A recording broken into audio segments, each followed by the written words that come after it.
ٹھیک ہے جی. انہوں نے کسی کو کیا ہی نہیں ابھی تک. انہوں نے مجھے کیا ہے. نہیں وہ تو سب کو کر دیا تھا نا, پھر کوئی بات نہیں. نہیں مجھے نہیں انہوں نے اس سے پہلے بھی کیا ہے, وہ جو بھائی سوال کر رہے تھے ان کو بھی چلے ٹھیک ہے میں اس بحث میں نہیں جاتا. بہرحال میں نے نو ووٹ آف اچھا کانفیڈنس آلریڈی تو ریکارڈ ہم ایسا کرتے ہیں کہ اب ریپڈ فائر ہم کر لیتے ہیں 5 دوبارہ, ٹھیک ہے, 5 سوال, ٹھیک ہے, تھوڑا سا اس کو, اور اس کے بعد پھر ہم یہ کریں گے کہ کیونکہ 30 منٹس ہیں, 10 منٹ میں ریپڈ فائر ختم کرتے ہیں, کنکلوژن ختم کرتے ہیں. اب پہلے آپ ریپڈ فائر کریں پھر میں کروں گا, ٹھیک ہے, اس کے بعد پھر سب کو ہم ان کے کامنٹ لے لیں گے, سوال لے لیں گے یا کامنٹ لے لیں گے, سب کو باری باری موقع دے دیں گے. جی اچھا آپ میں سوال یہ کریں, کہوں مجھ گا سے کہ 5 کیونکہ سوال کریں گے.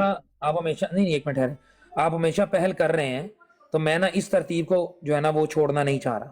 ٹھیک ہے, میں اس ترتیب کو قائم رکھنا چاہ رہا ہوں. آپ دوبارہ سے آ جائیں, 5 سوال رکھیں, پھر میں 5 سوال کرتا ہوں, آپ کو میں موقع دے رہا ہوں, آپ ٹھیک پلیز ہے, بات کیجیے. تو میرا پہلا سوال دوبارہ وہی ہے, میں آپ سے یہ بڑے عاجزانہ طور پہ یہ عرض کرنا چاہ رہا ہوں کیونکہ آپ یہ بات مان گئے ہیں, اگر یہ آپ سوال کا جواب دے دیں گے آگے اس پہ سوال ختم ہو جائیں گے, پھر ایک سوال اور شاید ہوگا. سر یہ بتا دیں کہ حضرت عیسیٰ علیہ الصلوۃ والسلام کا عہدہ کیا ہوگا, کیا وہ نبی ہوں گے یا نبی نہیں ہوں گے جب نازل ہوں گے؟ نازل ہونے پہ تو ہم مان گئے, آپ بس اتنا نبی یا غیر نبی, بس سمپل جواب دے دیں پلیز, تاکہ ہم بات اگلے سوالوں پہ آئے ہیں پھر ہم.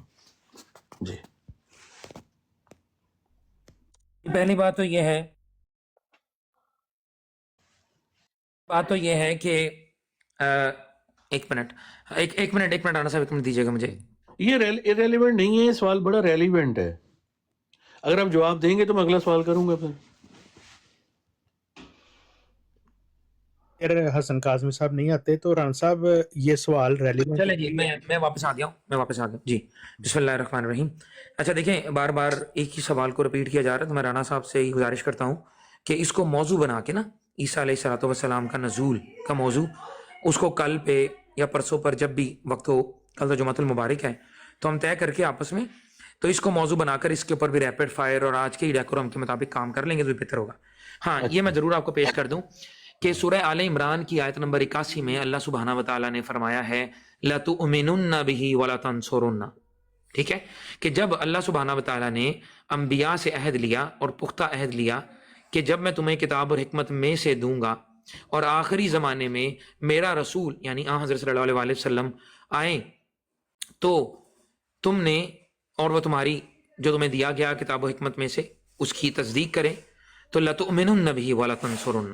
یہ بات مسلمہ ہے کہ آپ صلی اللہ علیہ وسلم کے ادوار میں اگر جو نبیوں نے عہد لیا ہے اگر وہ موجود ہوں گے تو ان پہ لازم ہے کہ انہوں نے رسول اللہ پر ایمان بھی لانا ہے اور آپ صلی اللہ علیہ وسلم کی نصرت بھی کرنی ہے, یعنی کہ آپ صلی اللہ علیہ وسلم کے کامل اکمل شریعت کی نصرت بھی کرنی ہے, اور وہ اسی پیرامیٹر کے حساب سے آپ صلی اللہ علیہ وسلم کی جو ہے نصرت کے لیے آئیں گے, جس کے اوپر رسول اللہ صلی اللہ علیہ وسلم نے ان کو اپنا جو ہے وہ پیشن گوئی بھی فرمائی ہے, اور اس کو ہم انشاءاللہ تعالی جب کھولیں گے اس پورے ٹاپک کو تو انشاءاللہ اس پہ ہم ڈسکشن کر لیں گے. بہت شکریہ. سر میرا سوال تو ڈیزگنیشن پہ تھا, یہ سوال نہیں تھا. چلیں, میں دوسرا سوال یہ ہے کہ اگر حضرت عیسیٰ علیہ الصلوۃ والسلام آئیں گے اور نبی نہیں ہوں گے تو, اور نبی نہیں ہوں گے تو اس کے لیے آپ کے پاس کوئی آیت کریمہ ہے کہ کیا کسی نبی کی نبوت کینسل ہو سکتی ہے؟ یہ جو آپ کا سوال ہے یہ پھر سے ریلیونٹ ہے اور ایک مفروضے پر مبنی ہے.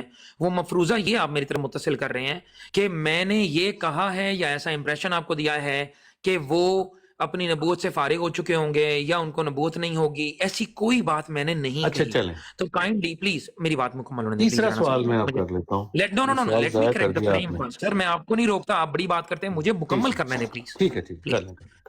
آپ کا جو یہ مخفی مفروضہ ہے نا, یہ بیسیکلی آپ کے عقائد کی بنیاد پر جنم لے رہا ہے, کیونکہ آپ نے خاص قسم کی امتی نبوت کو ثابت کرنا ہے, اس لیے اس کا پیش خیمہ ہے یہ بات. اور جبکہ میں آپ کو یہ بتا رہا ہوں کہ آپ صلی اللہ علیہ وسلم نے جتنا فرمایا ہے ہم اتنا جانتے ہیں, جتنا اللہ سبحانہ وتعالی نے ہمیں فرمایا ہے ہم اتنا جانتے ہیں. سورہ حجرات میں اللہ سبحانہ وتعالی فرماتا ہے اللہ اور اس کے رسول سے آگے مت بڑھو. تو جتنا رسول اللہ نے ہمیں بتایا ہے ہم اتنا ہی جانتے ہیں, اس سے بڑھ کر ہم نہیں جانتے. ٹھیک ہے جی. اور جو میں نے بات کی ہے میں نے آپ کو ایگزیکٹ کوٹیشن دیا ہے. پھر رسول اللہ صلی اللہ علیہ وسلم کی ایک صحیح حدیث ہے, مسلم میں موجود ہے, 73 کے نام سے. وہاں پر رسول اللہ صلی اللہ علیہ وسلم نے ان کو نبی اللہ کہہ کر پکارا ہے. ٹھیک ہے جی. تو یہ اس بات کا جواب ہے جو آپ بار بار پوچھ رہے ہیں. جزاک یہ اللہ، سوال جواب آ گیا، ریلیونٹ لائن آف آ گیا کوشچننگ ہے آ آپ گیا کی. آ گیا ماشاء اللہ جواب آ گیا. تو میرا اگلا سوال یہ ہے، آپ مجھے یہ بتائیں کہ جیسے کہ آپ نے اپنے دعویٰ میں بھی کہا کہ سیل آپ نے لہا مہر، اور وہ سیل بند ہو گئی اور آپ نے اس پہ قرآن پاک کی آیات بھی دیں، تو میں یہ میرا ایک سوال ہے کہ آپ اس چیز کو جسٹیفائی مجھے کریں کہ جب حضرت عیسیٰ علیہ الصلوۃ والسلام آئیں گے تو وہ مہر کیسے نہیں ٹوٹے گی؟ وہ تو مہر پارا پارا ہو جائے گی.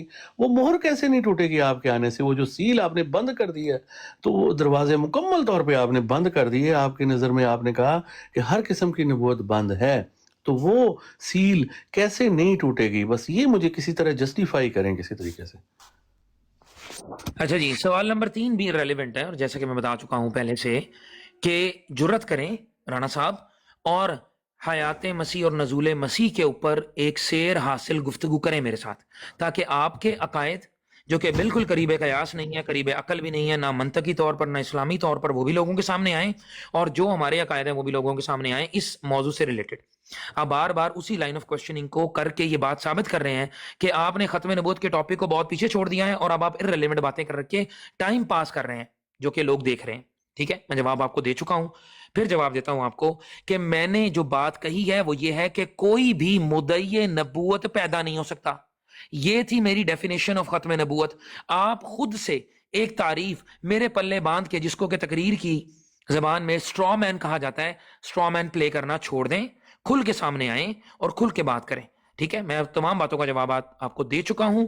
سیل سے مراد ہے ایسی چیز کہ جس کے اندر نہ کوئی ایڈیشن ہو سکے اور نہ ہی اس میں سے کوئی کمی ہو سکے. حضرت عیسیٰ علیہ الصلوۃ والسلام کی اینٹ تو آلریڈی اس محل میں لگ چکی ہے، تو نہ تو یہ کوئی چیز داخل ہو رہی ہے اس فہرست نبوت میں جو حضرت آدم سے لے کے حضرت محمد صلی اللہ علیہ وسلم تھی، نہ ہی کوئی سیل ٹوٹ رہی ہے. اس میں کوئی ایسا کانسیپٹ نہیں ہے. آپ ارریلیونٹ سوال نہ کریں. میں پھر سے آپ کو کہہ رہا ہوں بہت تو خیر میں اپنے سوال اس نمبر میں 4 آپ کو کریں. جواب دوں گا. ٹھیک ہے، چوتھا سوال ہے جی میرا. ٹھیک ہے جی. اعوذ باللہ من الشیطان الرجیم، بسم اللہ الرحمن الرحیم. وَمَن يُطِعِ اللَّهَ وَالرَّسُولَ فَأُولَٰئِكَ مَعَ الَّذِينَ أَنْعَمَ اللَّهُ عَلَيْهِمْ مِنَ النَّبِيِّينَ وَالصِّدِّيقِينَ وَالشُّهَدَاءِ وَالصَّالِحِينَ وَحَسُنَ أُولَٰئِكَ رَفِیقًا. یعنی وہ لوگ جو لوگ خدا اور اس رسول صلی اللہ علیہ وآلہ وسلم کی سچی سچی پیروی اختیار کرتے ہیں، اور وہ ان لوگوں کے ساتھ شامل کیے جائیں گے جن پر ہم نے انعام کیا، یعنی نبی اور صدیق اور شہید اور صالح. اور یہ سب انعام پانے والی جماعتیں آپس میں بہت مبارک، رفیق اور بہترین ساتھی ہیں. تو میرا آپ سے سوال یہ ہے کہ کیا امت مسلمہ میں آج تک اس دنیا میں کوئی صدیق، شہید یا صالح پیدا ہوئے ہیں یا نہیں، یا بنے ہیں، یا جیسے بھی اس کو آپ کہہ لیں، کہ کیا موجود ہیں ایسے لوگ؟ جی جی، بسم اللہ الرحمن الرحیم. پھر سے ایک مرتبہ آیت کو مس ریپرزینٹ کرنے کی کوشش کی جا رہی ہے. فریم درست کر دیتا ہوں میں. اس آیت میں یہ کہیں پر بھی نہیں ہے، کسی لفظ کا یہ مطلب نہیں ہے کہ اللہ سبحانہ و تعالی رسول صلی اللہ علیہ وآلہ وسلم کی اطاعت کے بدلے میں یہ انعام عطا فرما دے گا کہ اس بندے کو نبی بنا دیا جائے، صدیق بنا دیا جائے، شہید بنا دیا جائے یا صالح بنا دیا جائے. یہ نہیں ہے. یہ فریم کے ساتھ کھیلنے والی بات ہے. irrelevant کوٹیشن ہے. irrelevant معنی مفہوم کو چینج کرنا ہے، تفسیر کو بدلنے کے مترادف ہے، اور تحریف قرآن ہے جس کو آپ مرتکب ہیں. اس آیت کا مفہوم صرف اتنا ہے کہ رسول اللہ صلی اللہ علیہ وآلہ وسلم سے ایک صحابی نے پوچھا کہ یا رسول اللہ، اس دنیا میں تو ہم آپ کے پاس ہیں، آپ کو دیکھتے ہیں، آپ سے استفادہ حاصل کرتے ہیں، قیامت والے دن آپ تو انبیاء کے درجوں میں ہوں گے، بالا خانوں میں ہوں گے، تو ہم آپ سے کیا مل پائیں گے یا نہیں؟ آپ صلی اللہ علیہ وسلم خاموش رہے. آپ صلی اللہ علیہ وسلم کو یہ آیت اتاری گئی، اور اس آیت کا مقصد یہ تھا کہ جو بھی شخص وہ آپ کی زندگی میں ہو یا آپ کی زندگی کے بعد ہو، قیامت تک کے لیے جو بھی آپ صلی اللہ علیہ وسلم کی اطاعت کرے گا، اللہ کی اطاعت کرے گا، اس شخص کو آخرت میں یہ انعام کے طور پر دیا جائے گا کہ وہ آپ صلی اللہ علیہ وسلم کی صحبت اختیار کر سکے گا، آپ سے ملاقات کر سکے گا، آپ سے استفادہ حاصل کر سکے گا. اور ہر مومن مسلمان کا یہی خواہش ہے کہ قیامت کے دن ان کی شفاعت بھی ملے اور رسول اللہ صلی اللہ علیہ وسلم کا چہرہ انور ان سے بات کرنے کا موقع ملے، جن کے لیے ہم اپنی جانیں قربان کرتے ہیں. یہ ہے، اسی لیے فرمائے گا حسن اولئک رفیقا، یہ رفاقت ہے. اور یہ قیامت کے جو حساب کتاب کے بعد جب لوگ اپنے جنتوں میں چلے جائیں گے تو یہ انعام ہے جو اللہ تعالیٰ کی طرف سے دیا جائے گا کہ جن کے درجے ایسے ہوں گے وہ رسول اللہ سے بھی مل پائے گا، صدیقین سے، شہداء سے، صالحین سے ان کی ملاقات اللہ تعالیٰ کروائے گا اور ان کی صحبت مل سکے گی. حسن اولئک رفیقا، صحبت کا ذکر ہے، یہ درجہ دے دینے کا ذکر کہیں نہیں ہے قرآن میں. جزاک اللہ. اچھا میں 5واں سوال کر رہا ہوں. اس سے پہلے میں ایک چھوٹی سی چیز کہنا چاہوں گا اجازت سے کہ صبر سائد صاحب آپ سن رہے ہیں نا؟ صبر سائد صاحب اصول یہ ہوتا ہے، ان سے پوچھ لیں بے شک. سوال میرے سے پوچھیں، میرا وقت میں مدعی ہوں، اس میں آپ نے کہا تھا کہ آپ مدعی ہیں، تو اصول میں یہی ہوتا ہے کہ جو مدعی ہوتا ہے نا وہ اس کو پھر آخر میں ایک ایکسٹرا باری دی جاتی ہے اپنے پورے مقدمے کو کنکلوڈ کرنے کے لیے. نہیں پلیز مسلمات نہ بدلیں، مناظرے کی مسلمات نہ بدلیں لاسٹ مومنٹ کے اوپر. بھائی میں تو اپنی بات کر کے چلا جاؤں گا، آپ بیٹھے ہیں پوری رات کا تبصرہ کرتے رہے نا، لیکن یہ طریقہ نہیں ہے. میں آپ سے 5 سوال کر لیتا ہوں، پھر آپ مجھ سے 5 سوال کریں، ٹھیک ہے؟ اس کے بعد آپ اپنا، میں اپنی باری چھوڑ، سن لیں ہم آپس میں کریں گے. ڈاکٹر